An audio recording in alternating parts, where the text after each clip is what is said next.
What's good?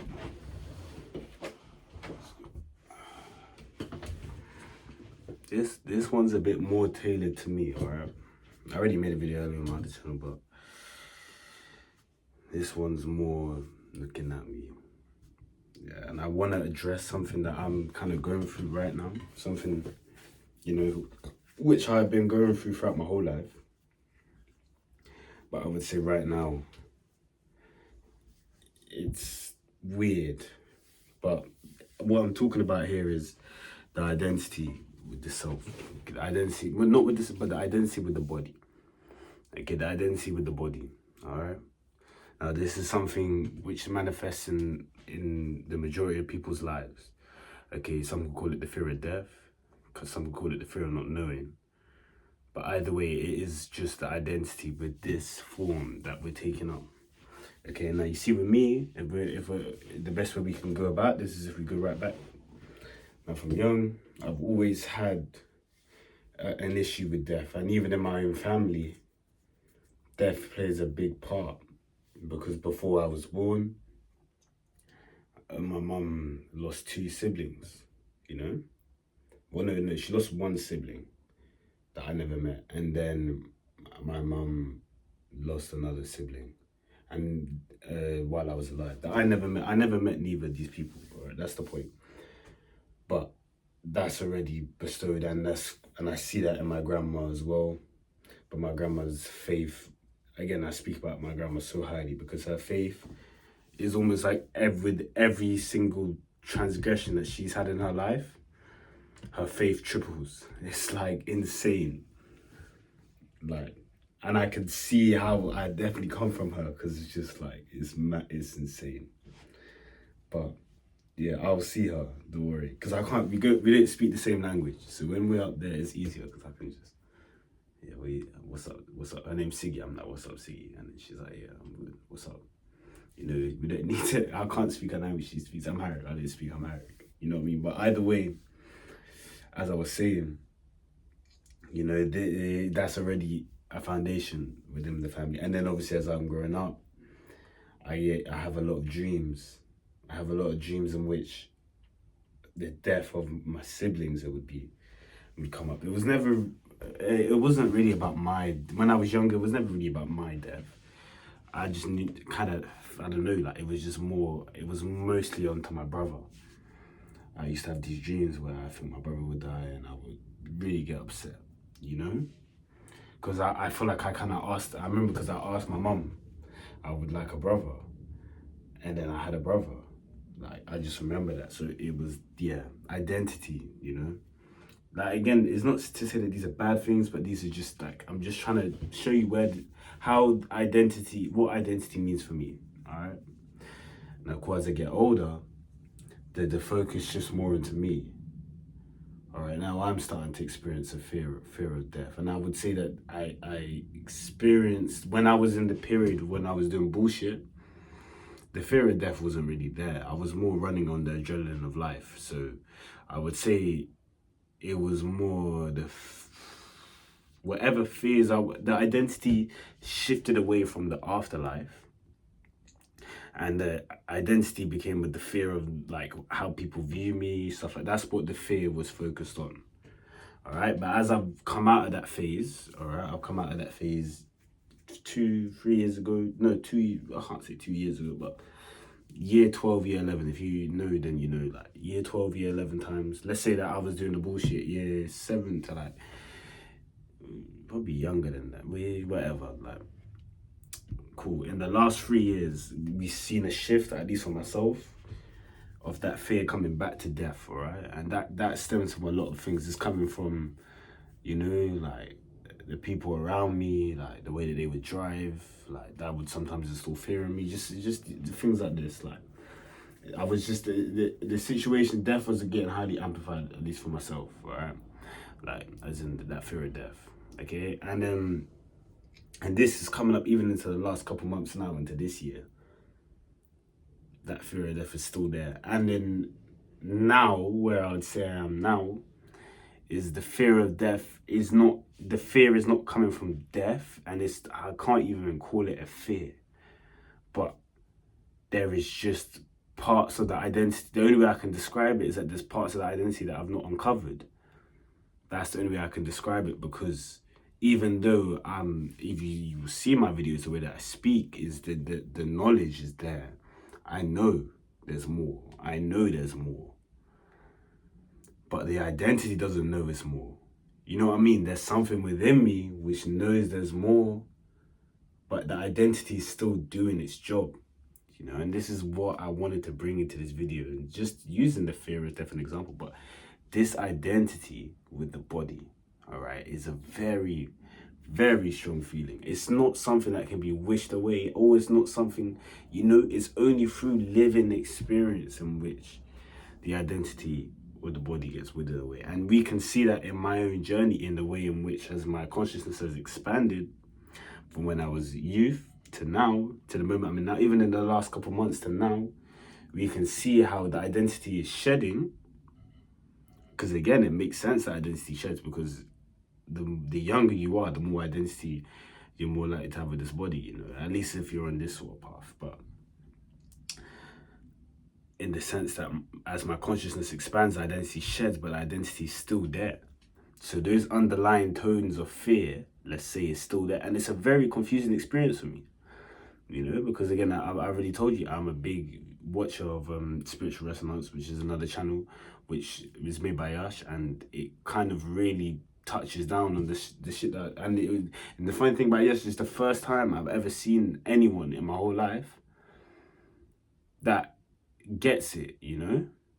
And I can see his lived experience, even though he's a lot older than me, I can see that his lived experience when he was at the age I'm at now, I can see, you know. And that, but then he had to go through the things that he went through that almost I feel like I don't have to go through anymore, but I know I would have gone through if I didn't know, you know what I mean? So him taking that burden, him doing that for me, you know, and he's doing it for himself, but the fact that it's like he done it for me, you know, and that's what I want to do with this channel, and just in general, you know. It doesn't matter how early. I know you might say, "Oh, I haven't got the lived experience to be," but then it's just is like this experience just is within me. That's the only way I can describe it. But the identity is still there. You know, the experience is as if I've lived and I've already died and I've already, that's what is there. But the identity here, the identity is still here, you know, and that's why I'm doing my part to shed it by bringing light to it, you know. And if there's anyone else watching that is in this place where the identity is there, the fear of death is there, but you also know there's something more, know that that's okay. You know that that's perfectly a normal feeling, and it's just like, you don't need to pretend like you need there's no more fear of death. You know, surrendered, like I've completely surrendered. You know, and I feel like, and it depends though, because unless you get caught up in a delusion, because again, I don't really like to bring light to religion, but at least for myself, you know, I could see how my fear of death was quenched by religion when I was growing up, you know. But then you take religion out of the picture when religion is no longer fulfilling me, which it didn't for me, and it don't. And for a lot of other people, as they get older, religion, there's a reduction of satisfaction from religion in terms of fulfillment. You know, obviously there's some people that are in it throughout their whole lives, boom, boom, boom, that's cool. But I'm talking about mainstream religion behavior in which you're not really engaging in the practices in which the religion is preaching, but you're more submerging yourself into this feeling of Jesus and whatever it is, you know what I'm saying? When I was in that trance, let's say, yes, during those times, the fear of death weared off because I'm submerging myself into this whole idea of, Jesus, it's just all Jesus. Yeah, Jesus got my back, you know what I'm saying? And again, nothing wrong with that. But when that wears off, when the people that are telling me that, I'm starting to see, okay, you're not living what you're speaking. You know, not about Jesus, but the people that are telling me about Jesus. I'm like, you're not living what you're speaking. I look at the church is not living what it's speaking. I look at the Catholic Church, it's not living what it's speaking. I look at all these religions, they're not living what they're speaking, you know? That's where the identity just comes right back. And it becomes back 10 times harder, you know, because you fall harder, because you were building identity within something that is material, you know. You're building identity with whatever it is, it doesn't matter what it is, but you're building identity within that. Go high and then you fall flat face, you know? That's what I'm saying. So that's why it's okay to fall there. We all fall, you know? The more you fall, the better. As much as that. Because the more you fail, the more accelerated growth that you have, the more, you know, because it's just more. You know, the more failures is like whatever the word is, like the more that you gotta have, it's equal in it. Like, you get me? If there's less of that, then there's less of that, you know? But if there's more of that, there's more of that. You know? But let me just kind of like, because I don't want to just ramble on a minute, but like, let me just kind of close this up. What I kind of wanted to address again in this video is just, if that fear of death or any identity driven fear from this form, you know, understand that is a normal feeling. That's the feeling that you're supposed to have. You know, you're supposed to question why we're here. You're supposed to question these things. That shows consciousness, okay? Submerging yourself into something that you don't fully understand or believe in, and you can't embody, and you can't say that you're one with that, you know? If you're submerging yourself into something that you can't say that this is you, yeah? Less from but beyond the identity perspective. You know, when nobody's looking. That's what I say though. Like, the best way to decipher this for yourself is just look at yourself when no one's looking and have those introspection that I say. When you sit there, you don't need to tell anyone these things. It's just between you, you know? You sit there, you find that for yourself, you know? You find what works for you when no one's looking. When there's no external stimuli. That's what I was saying in the other channel.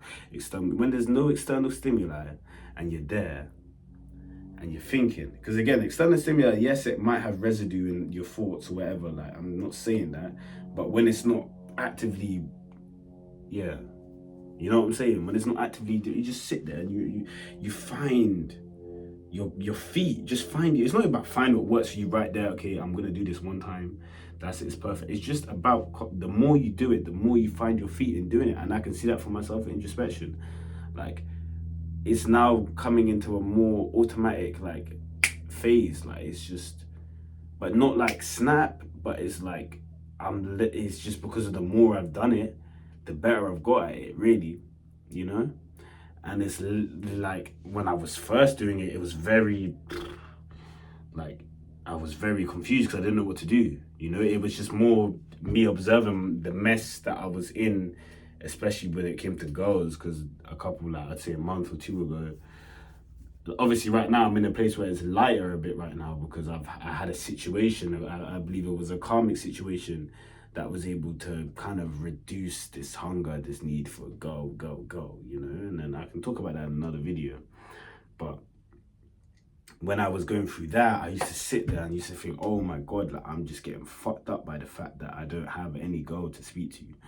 Like, it just felt like the end of the world, you know? But observe that. I was observing that feeling of identity that I was having, knowing that it's not me, because of what I was watching and what I was consuming, the content I was consuming was rather than reaffirming that the fear of not having a go, whatever is me, is reaffirming, telling me, don't worry, it's not you.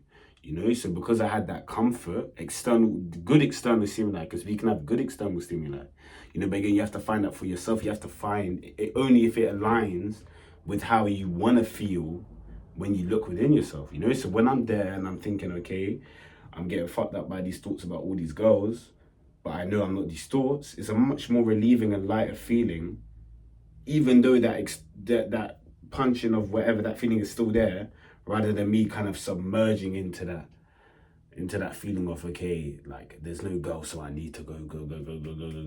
Because I already know from lived experience that when I get obsessed with something in that manner, when I have something that's really bugging me, and I just eat up that is as the truth and it's the end of the world, and I eat that up, that's where it goes wrong, you know. But when I take the chill approach, knowing that there will be something better, you know, listen to our higher self that is telling us it's something better, you know, it's a bit more calmer, it's a bit more relaxed, you know what I'm saying? It's a bit more chill, you know? So that's about it though, really. Like, there's not more else I really wanted to say. Let me just think. we're talking about the fear, just the fear of that comes with the identity with the body, and how that's okay. It's okay to have that fear with the identity of the body, and it is really okay, and it is normal, because as they say, in this life we're supposed to suffer that, because we come into this life and we don't know shit really. We just put here, you know, and it feels like this is all we are, because it's all that we essentially remember, you know.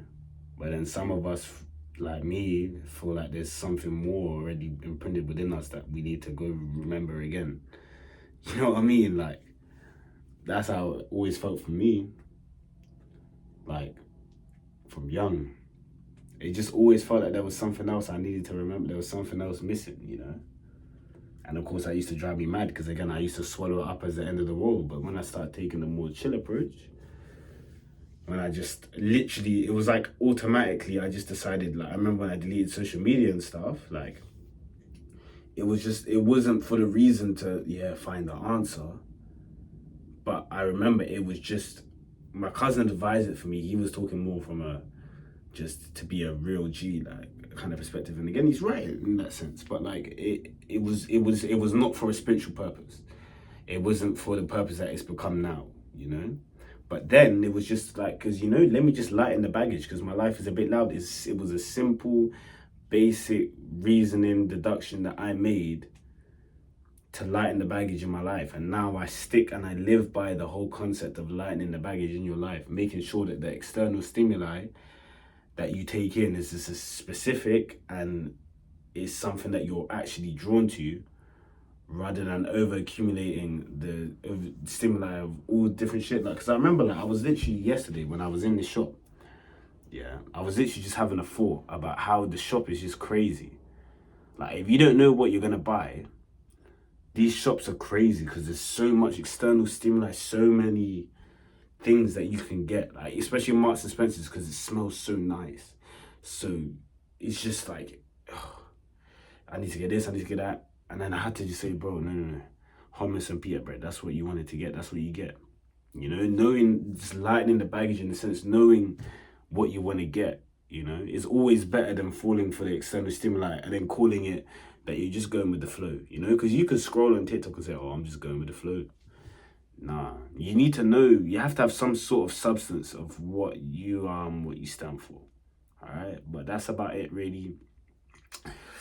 It was a good video, man, but say no more. Listen, you man, stay safe. I need to think of the title. You know how it is, but peace.